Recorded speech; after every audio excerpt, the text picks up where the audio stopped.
And I have found that to be very, very helpful. So structure time, not content.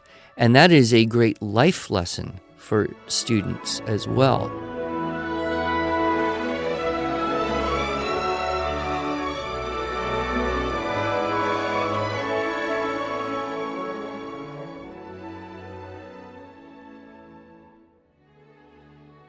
Hello, and welcome to the Arts of Language podcast with Andrew Poudois, founder of the Institute for Excellence in Writing, or as many like to say, IEW. My name is Julie Walker, and I'm honored to serve Andrew and IEW as the Chief Marketing Officer. Our goal is to equip teachers and teaching parents with methods and materials which will aid them in training their students to become confident and competent communicators and thinkers.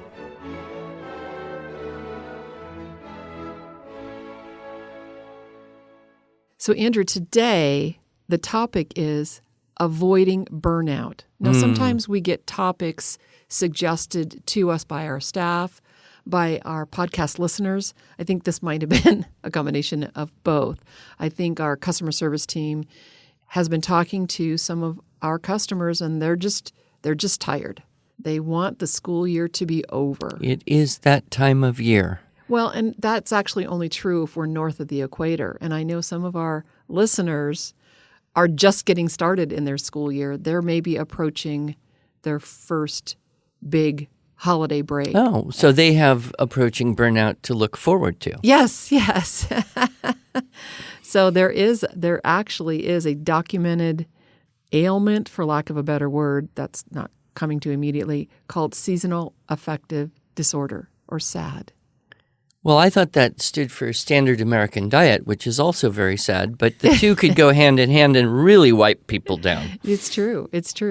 So I thought it would be good for you and me to talk about how we can help our teachers and parents help their students avoid burnout while perhaps also avoiding burnout in their own teaching. Yeah, I think a lot of it is the adults' tiredness or frustration seeps in and amplifies whatever kind of tiredness or fatigue the students may be experiencing.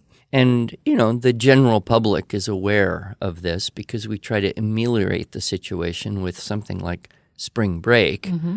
Although over the years, spring break has become to be more of a loss of productivity than a rest from fatigue. Yeah, oftentimes family vacations are planned to go to really big, busy places like Disney World, like the beach, and it takes a Herculean effort to get everybody ready to go to then go hang out with a bunch of people, and they come home and everybody needs a vacation. Yeah, from the vacation. There's a whole thing about vacation fatigue. And I avoid that successfully by just simply saying no to the foolishness of vacation. But, it does happen that things go in cycles and we build a momentum and we break a momentum. We have to restart the momentum.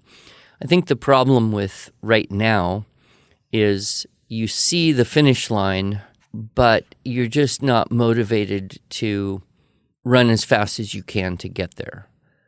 It's more like, could we just move the finish line closer? Right. And in homeschooling, it's easier because, you can adjust your schedules or your objectives. Schools, it's a little bit tougher because you've got curricular requirements and sometimes you hit testing kinds of weeks in the spring, and there's anxiety filled with that. And there's just the phenomena of, as the days get longer, you feel less motivated to stay in and do indoor kinds of things. You want to get outside. It's getting warmer and pleasant, and couldn't we just play outside here because it's so nice? If we had a perpetual winter, then it would be a different kind of fatigue. But so I think that's one part of it. But it's interesting, I think just in the last few decades, this problem has become more pronounced Yes. in many ways. Yes. I wonder if it's just because we accept it, and therefore if we accept it, we live with it, and it grows and becomes bigger and bigger until we just get burned out, and we expect to get burned out, and therefore how do we overcome this vicious cycle? Right. Well, you just stop school whenever you want to. But well, you've got some strategies. I do. And so what would you say is one of the easiest things that a family or a teacher or an administrator or a kid could do Right. to kind of just be able to breathe and not feel that fatigue and stress of having to just keep the proverbial nose to the grindstone? Right. Well, I have 7 strategies to share. Wow. And I think I just want to clarify who these strategies are primarily for. And you nailed it right at the beginning. Kids are influenced by the adults, their teachers, their parents. And so if these strategies are for the adults, if the adults can be more energized into how they're teaching, how they're coaching, how they're just influencing their students, then I think the students will pick up cues from them and be able to finish the school year well. So I want to start with this quote from Richard Branson. Oh, the English billionaire founder of Virgin Records and Virgin Atlantic Airlines and all that? Yeah, clearly a very successful man, according to the world standards. But he has 2 strategies that would align with our podcast listeners. Okay, let's hear it. Okay, so he says, number 1, exercise. Exercise puts me in a great mind frame to get down to business and also helps me to get the rest I need each night. There's nothing more satisfying than knowing I have applied myself both physically and mentally every day.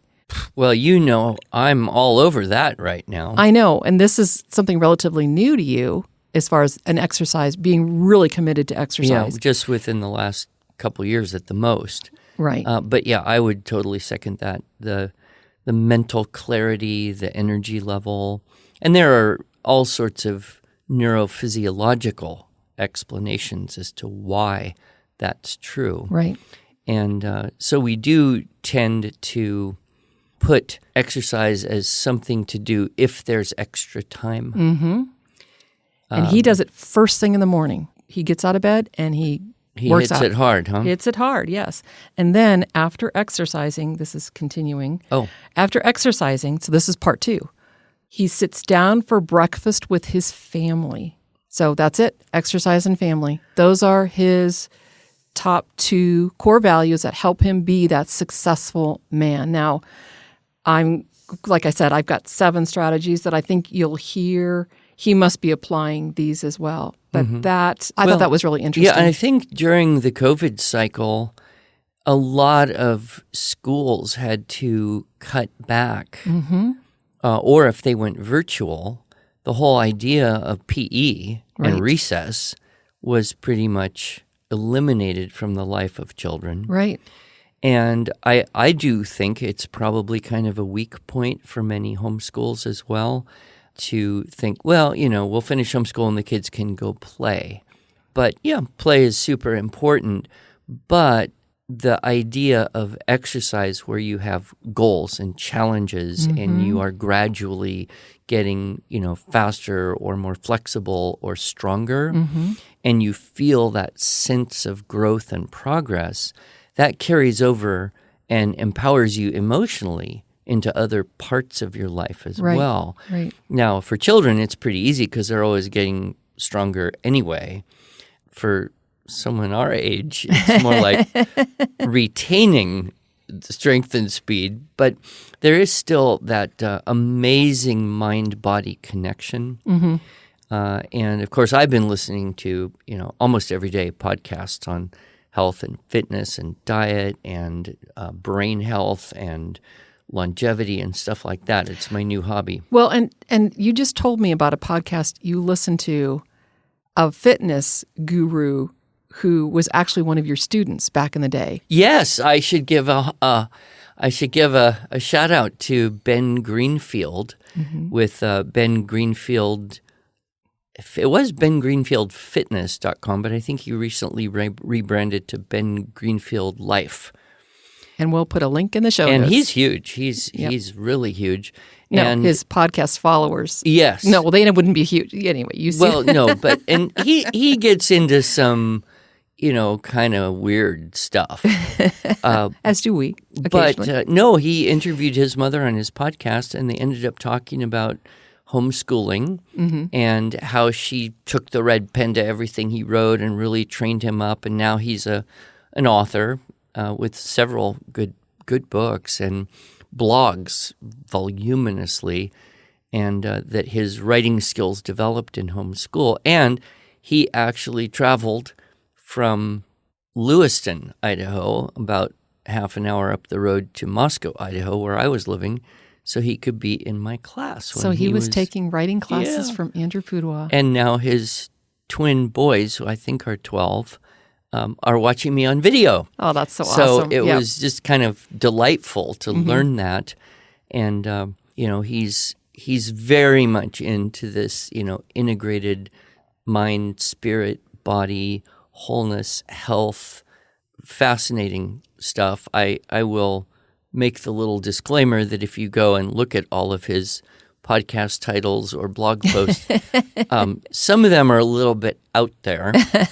But, he's kind of a biohacker type, so he experiments on himself. And like Tim Ferriss, the 4-Hour Body. Yeah, some things work, some things don't. But I've learned a great deal from him on that. So, and apparently he learned a great deal from you as well, Andrew. Yeah, it's kind of fun. So exercise, that's huge. And especially we now know from a lot of research, if you have kids with things like ADD or ADHD or other neurologically related things that make the reading, writing harder. Dysgraphia, dyslexia. Exercise, blood flow, nutrition can make an absolutely huge difference. So I do think it would be very wise for all schools and all homeschools to look seriously and say, could we, and I would agree with Branson,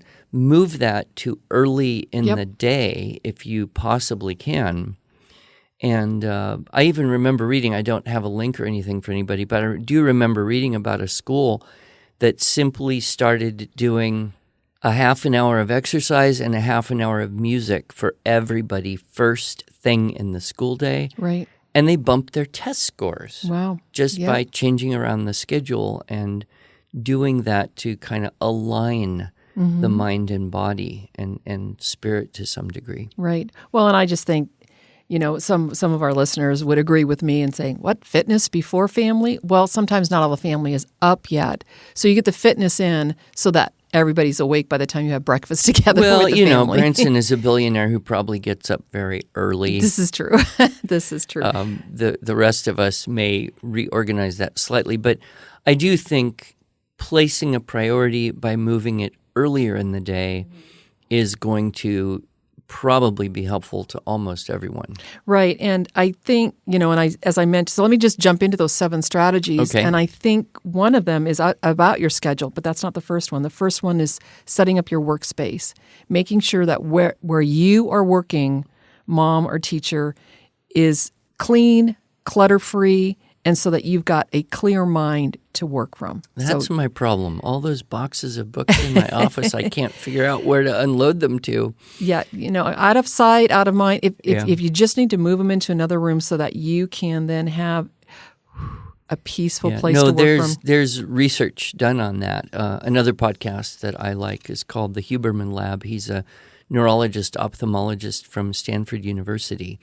And he talks about a lot of brain stuff, but I believe he did an episode on organizing space for maximum productivity. And it's just so easy to let the clutter accumulate. Yep. And so, having that as a habit, if you will. Right. Good. I like that one. Okay, Good. What's next? Number 2 is maintain your schedule. And part of this has to do with have small, manageable tasks, chunks, a little bit every day. Goes a lot further than just sitting down and just planning to plow through things for 2 or 3 hours. Yes, you're very good at that. You schedule your time, and it's really impressive how much you accomplish. Yeah. By doing that. And, well, and I jokingly say I attribute my success to having a bit of ADHD, but it is true. I do move around a lot from task to task, and but yet I have a schedule. I have a plan. The first thing in the morning, I'm doing this. Now, fitness, right? That's what I want to be able to start being more intentional about. All the excuses just need to go away, and I need to our company offers a gym membership yes, benefit for employees. This does remind me, though, of one of Oliver DeMille's 7 keys of great teaching, which is structure time, not content. Mm-hmm. So we would tend to think, okay, we have to do this math lesson. Mm-hmm. And, it may take longer than the attention level of the child or the teacher or whatever, and this kind of desperation feeling like we have to get through this lesson or through these lessons this week, and if we don't, we've failed and all that. Whereas if you could say, we have 20 minutes or 30 minutes or whatever you want to decide, and we will do as much math as we can do during that time period each day, and not worry about getting through the lessons or even finishing the book by the end of the year, whatever kind of content-based metric you have. And I have found that to be very, very helpful. Yeah. So structure time, not content. And that is a great life lesson for students as well, as they grow up and take on responsibilities and have to organize their time to accomplish more and be more productive and successful in work environments. Yes, and I think, school teachers in many ways have an advantage over this because they do have schedules that they have to follow. Yeah. Whereas the homeschool mom may just think, oh, you're going to sit at that table until your math gets done, right? Yeah. And they're just like, whoa. But literally last night, Andrew, I set my timer for 20 minutes. I just moved. So listeners, I am unpacking boxes. We know it's a chat. So 20 minutes, I unpacked boxes. 20 minutes, I did a little work from home kind of carryover. And 20 minutes, I cooked. So, and then when my timer went off, regardless of where I was in the task, I switched to the different task. And that kept me motivated because I knew, oh my goodness, that timer is going to go off pretty soon. Oh, and that will work really well. I know raising ADHD kids, which I don't know where they got that from. But that really helped them knowing that they only had 20 minutes to work on this math. Mm-hmm. And if they wanted to get it done so they could do the next thing, well, it didn't matter. The next thing was going to happen, even if their 20 minutes were up. And those time units can become habits, and they get easier and easier. Right. So here's a little, I don't know if it's biohacking, but here's a little trick. I read and was convinced that walking backwards is extremely good for knee health. Oh, interesting. Sure. And I don't have any knee problem at the moment, but preventative, medicine, I suppose. And I don't particularly enjoy walking backward on a treadmill, right? It's just, but I can do it for 5 minutes, and I know I'm going to do it for 5 minutes, and I'm not going to stop. And sometimes I turn around and look at the thing and, it's more than 5 minutes.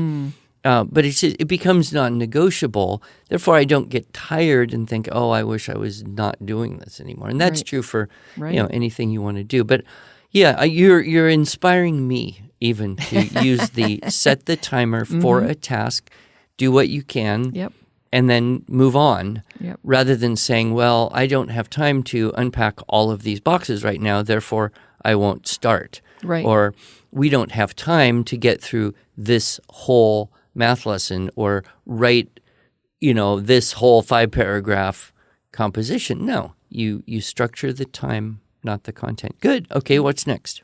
Keep yourself organized. And that has to do with a checklist.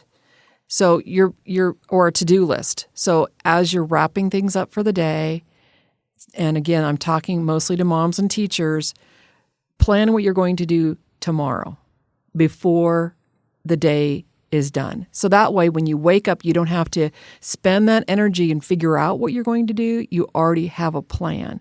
And that then transfers to your students, which, of course, we love checklists here at IEW. So having a plan helps you stay organized, helps your family stay organized. And then if things come up, okay, emergencies happen and you have to deviate from that plan, but you know what to go back to and it doesn't completely upset you. Okay. Well, and I would add that children really enjoy, for the most part, checklists. It's true. Because even if there isn't some kind of tangible point system or, stickers or reward or whatever you might add to it, just the act of being able to check something off has the mental function of being a little bit of a reward. Yep, exactly. Long time ago, before we had computers and stuff, there was a company called the Franklin Day Planner. Do you remember that? Yeah, Franklin Covey. Yeah. And they put a little thing out that said, research shows that when you check something off on a checklist, it causes a little release of endorphins, which is that good feeling you get through various means. And so checklists are actually good for brain health and mental health. Yep.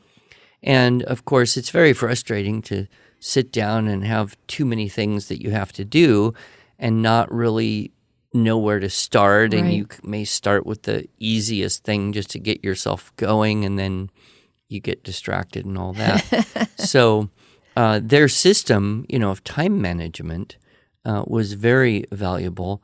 And, that can be translated down for kids, too. Right. In fact, we have a product. We do have a product.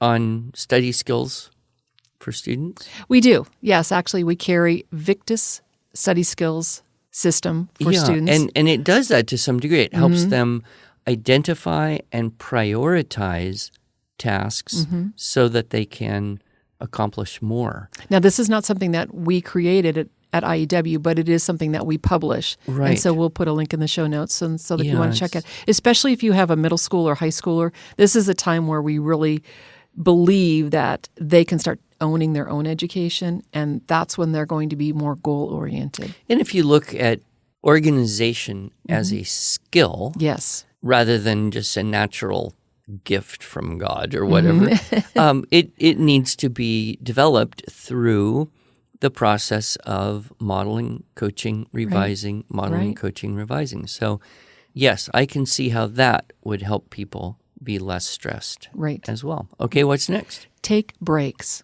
I'm good at that. Yeah. Well, this idea of taking a break needs to happen after hard work. So I would say that part of working into that, 20-minute schedule, sometimes I'll do 15-minute chunks and then that fourth 15-minute will be, okay, I get to take a break. So just scheduling time to take a break. And I think a lot of families who are considering homeschooling for the first time try to bring school home, and they have this idea that school is just nonstop go, go, go, where actually when you're homeschooling, you can schedule in more breaks. You can allow your teenagers to sleep in a little bit longer because they need that, but then they can work really hard so that they can take their break. So taking a break. We are wired to crave a break. And what do you think about having a little bit of structured goal for the break? Is there some activity that would be better than just doing whatever you want? Well, I think a strategy that will come later is what to avoid, and that is electronics, screens. Oh, yeah. Stand up, get away from that, go outside, take a break, get some sunshine. They say we don't have enough vitamin D3 in our diets. Well, there's this really great source of vitamin D up there in the sky called the sun. And we have access to more of it during this spring period when we need more of Yes, it. yes, exactly. So I would say just the most important thing is not what to do, but what not to do. And that is don't stay in your same room, in your same work area. Don't be in front of a screen. Get up, get out. If it's raining, I don't know, go walk in the rain. Well, I know Put your we've rain got gear on. a whole lot of our people here in the office have a habit of taking a walk together. Yep. It's like we see a little troop of customer service or schools division people all walking together. Yep. Almost exactly at 3 o'clock. That's our 3 o'clock break. Every day. Yep. And it applies to adults and children, I'm sure. So take a break. Okay. So number 5 is get some exercise in, which we've already talked about that. So that should have been number 1, but getting some exercise in maybe at your break as well.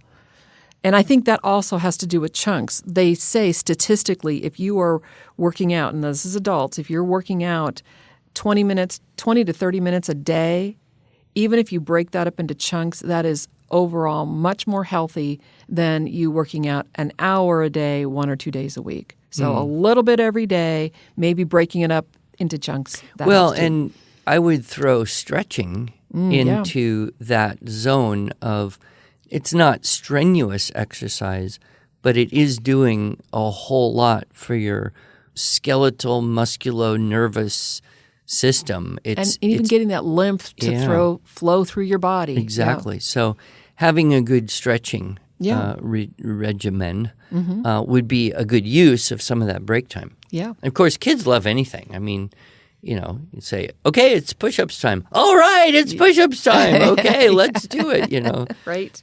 I think you're speaking of your grandchildren, right? Yeah. Okay, so number 6 is unplug during non-work hours. Get away from the screens. We are becoming more and more addicted to our screens. And again, parents and teachers, we are modeling that for our children, our students. If we put our screens down and interact with them face-to-face, they're going to see that and be okay with that. So many stories we hear from school teachers who really fight with their high schoolers to put away the phone. And they're becoming more and more addicted to these screens, so we just need to model, get away from the screens. And there's, consequences for vision that are starting to show up big time.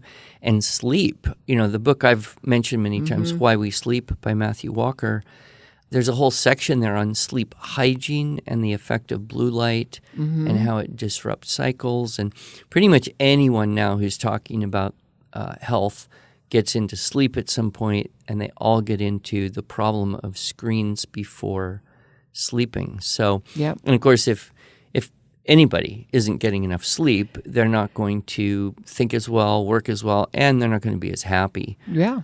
So that would be a big plus there for the lowered screen time lifestyle. I have always been a fan of sleep. Give me my 8 hours. Give me my 9 hours. Give me my 10 hours. No, I can't quite go that long, but I think sleeping is so valuable, and I attribute my own personal health partly to I chose the right parents and because I get enough sleep. So if I'm tired, I pretty much go to sleep. And then the last thing is, and this is kind of I'm going to pantomime this for our listeners and have you do this as well, Andrew. This is my get help pantomime. If you are still stressed out, if you're still feeling burnout, you need to get help. So what you're doing right now is putting your thumb and your finger. I'm holding a rubber band together on both of your hands. Right. So listeners, do this with me. If you're driving, don't. But if you're doing this at home and you're washing dishes, just take a break for a second and do this with me. Hold a big rubber band in your hand, and now turn it vertical. Okay.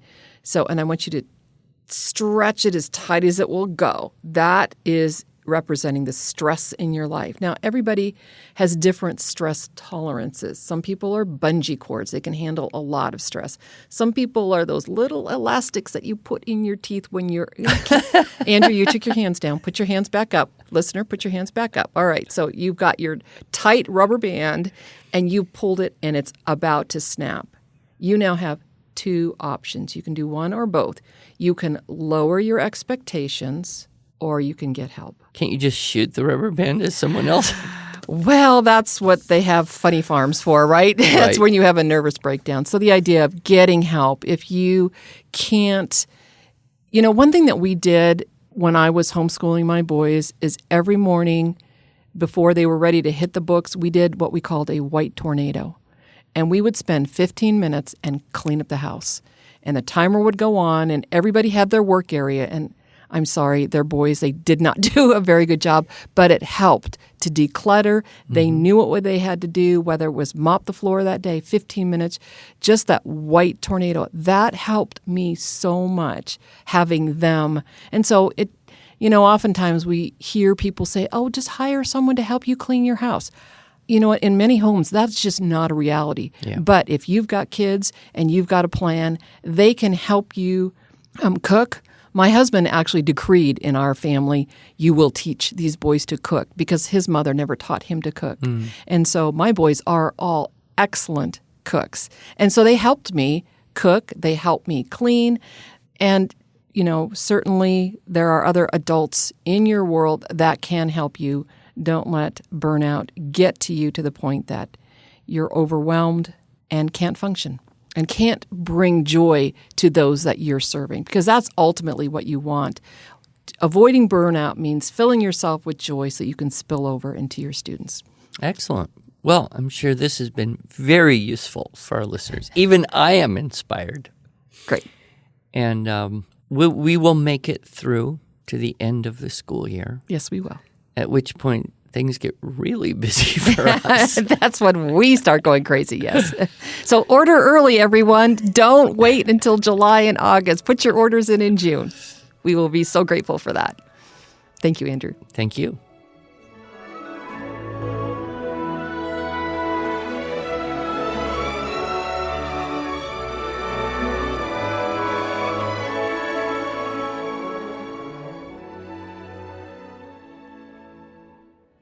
Thanks so much for joining us. If you enjoyed this episode and want to hear more, please subscribe to our podcast in iTunes, Google Podcasts, Stitcher, or Spotify, or just visit us each week at iew.com/podcasts. Here you can also find show notes and relevant links from today's broadcast. One last thing, would you mind going to iTunes to rate and review our podcast? This really helps other smart, caring listeners like you find us. Thanks so much.